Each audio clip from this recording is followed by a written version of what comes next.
Olá, tudo bem? Começa agora mais um programa Vida e Saúde. Seja bem-vindo aqui comigo. Você vai aprender, nós vamos crescer em conhecimento, nós vamos crescer também em prática, porque aqui tem receita, tem dicas de exercícios, tem muita coisa boa, tem conversa intelectual, conversa sobre problemas e assuntos que você talvez nunca tenha visto, mas é aqui que você aprende e você é muito bem-vindo. Durante essa semana nós temos conversado sobre genética. Hoje a gente vai falar um pouquinho sobre doenças genéticas da infância, pediátricas a gente chama, não é? E a especialista já está aqui conosco, tem nos ajudado a esclarecer muitas dúvidas e hoje eu imagino que não vai ser diferente. Nós vamos sair daqui melhores do que quando começamos a assistir o programa. Teremos ainda o quadro Saúde Brasil e vamos conversar um pouquinho sobre dependência na mulher, dependência química, algum tipo de dependência para a mulher. Como é que isso funciona? Qual é a diferença entre o homem e a mulher? É aqui no Vida e Saúde que vai ter também receita. O Felipe hoje vai nos ensinar a fazer torradas de abobrinha. O que será que ele está aprontando nessa cozinha, hein, gente? É daqui a pouquinho aqui no Vida e Saúde.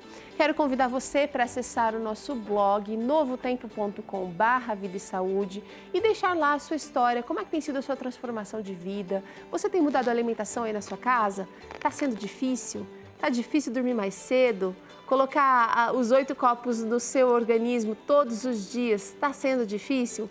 Conta pra gente e a gente vai ter o maior prazer em se inspirar na sua história ou te orientar. Muitos telespectadores acabam conversando entre si porque têm histórias parecidas, enfim.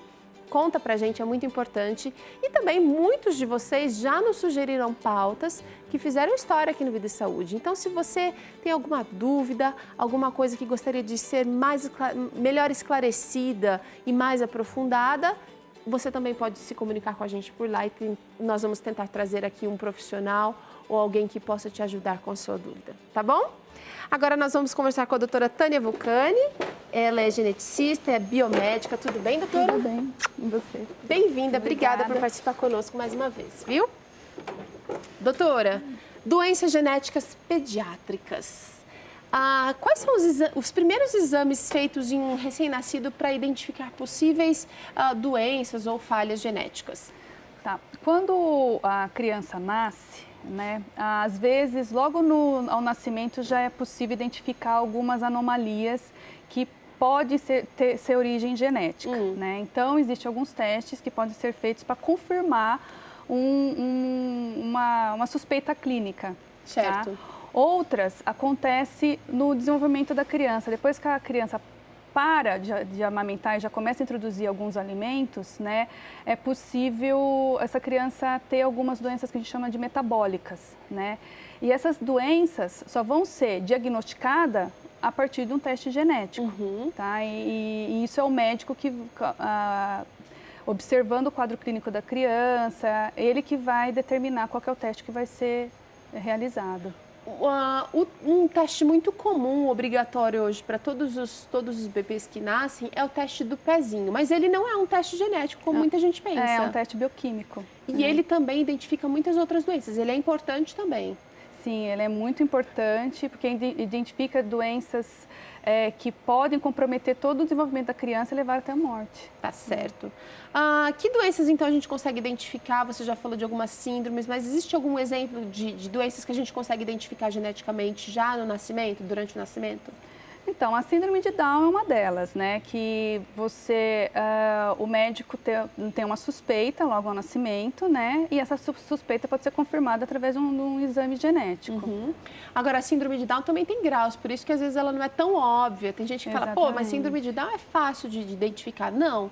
Às vezes ela é um pouquinho mais complicada. É, porque a síndrome de Down, o indivíduo com síndrome de Down, ele pode ser o que a gente chama de mosaico, ou seja, que nem todas as células são comprometidas, né? Então, quando não todas as células são comprometidas por esse defeito genético, essa criança apresenta algumas características de síndrome de Down, mas que só vai ser confirmada mesmo a partir de uma análise genética. Existe a possibilidade de realizar esses testes genéticos durante a gestação, antes mesmo da criança nascer? Sim, hoje existe um teste genético que você consegue fazer no sangue materno, a partir da 8ª semana de gestação, que consegue identificar aquelas principais alterações genéticas que vão levar essa gestação a termo. Nesse teste são avaliados o cromossomo 13, o 18, o 21, o X e o Y, que são os principais envolvidos nas síndromes que levam a gestação a termo, que é a síndrome de Down, síndrome de Edwards, síndrome de Patau, síndrome de Turner e outras síndromes relacionadas aos cromossomos X, sexuais. Como é que é o trabalho do geneticista durante o tratamento, durante esses exames? Então, o geneticista, a partir do momento que a família recebe um diagnóstico positivo de uma doença genética, o trabalho do geneticista é passar as orientações relacionadas a essa doença para o casal ou para o indivíduo. Quer dizer, o geneticista não vai tratar. Não. Ele vai diagnosticar. Exato, ele faz o diagnóstico, né, orienta em relação àquela determinada doença, faz um aconselhamento da família, né, do casal, e ver qual que é o risco desse casal vir a ter um novo filho com a mesma doença. Um outro assunto muito que a gente ouve falar muito por aí é a história de se guardar o sangue do cordão umbilical. Essa prática é uma prática comum? Infelizmente não. Poderia ser, mas não é. Por que não é comum? Dá trabalho, custa caro? Então, primeiro, porque existem pouquíssimos bancos públicos, né, para você guardar o cordão umbilical do seu filho gratuitamente, né? E para você fazer isso particular ainda é um custo alto, nem todo mundo consegue manter, porque você, a partir do momento que não é só a coleta do material, você tem que manter esse material congelado, pode ser por anos até. Então, todo ano vai ser cobrado uma taxa para você manter esse material congelado. Certo. E isso acaba não sendo viável para algumas famílias. Agora, o que é feito com esse sangue? Por que ele é tão valioso? Por que seria tão bacana se a gente pudesse fazer isso aumentar esse número de coleta? O sangue do cordão umbilical, ele possui o que a gente chama células tronco, que possibilita que essas células podem se transformar em qualquer coisa, né? Então, por exemplo, recentemente saiu um caso, né, que foi muito divulgado, de uma família que, quando eles tiveram o primeiro filho, eles não tiveram a possibilidade de fazer a coleta e o armazenamento desse sangue do cordão umbilical. Aí o filho já estava grande e eles tiveram um outro filho, né, em que eles fizeram o armazenamento dessas células. Certo. Né? E o interessante foi que o primeiro filho desenvolveu uma doença, uma leucemia, que necessitava que ele fizesse um transplante de medula para que se fosse curado essa doença, né? E foi utilizado para o transplante as células-tronco da irmã que tinha sido armazenada. E ele conseguiu se curar da doença por conta disso. Então, essa é uma das possibilidades que podem ser feitas com o armazenamento dessas células. Agora, tem uma questão muito interessante, é que se esse material fica disponível em banco público, ele é muito mais interessante, porque ele tem muito mais chance de ser aproveitado. Exatamente. Você colocando esse material num banco público, outras pessoas que necessitem, porque assim, esse caso dessa família foi um caso específico, né? Mas muitas vezes essa célula não vai ser utilizada. Nunca, a vida né? inteira. Vai ser raríssimo os casos que realmente você vai utilizar por causa própria, né? Então, você disponibilizar esse material para que outras pessoas possam se beneficiar, eu acho muito mais